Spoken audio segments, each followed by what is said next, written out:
I'm in Jerusalem, of course, and there were no air raid warnings here. But across the central belt of Israel, from Tel Aviv almost as far as Jerusalem, air raid sirens went off in response to what Hamas's Al-Qassam brigade is describing as a massive rocket attack against Israel in response to Zionist terror against civilians in Gaza. So far as can be ascertained at this stage, not very much damage has been done. Apparently one person was wounded in central Israel, but other than that, that's from debris falling from rockets. Other than that, Israel's defensive system, the Iron Dome, seems to have done its work. But far more important, I think, than the physical damage that may or may not have been done by these rockets is the very fact that Hamas is able to launch 12 rockets from Rafah after 8 months of conflict in the Gaza Strip. And Israel's war against Hamas was meant to destroy Hamas. By sending these rockets against Israel, Hamas is demonstrating that it is far from finished as a fighting force.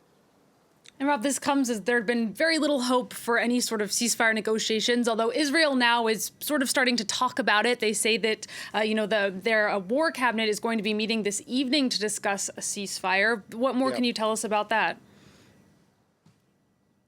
Yeah, there do seem to be some straws in the wind at the moment. There was a meeting in Paris on Saturday involving the Qatari Prime Minister, the head of Mossad, and the head of the CIA, William Burns.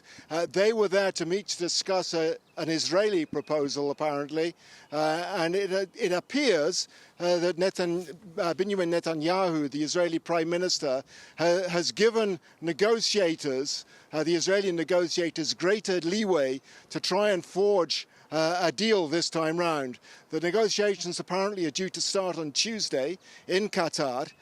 We don't know the precise details of them. We do know that Hamas at this point is saying they're not interested. They had their own deal which they signed on to when it was proposed in Cairo.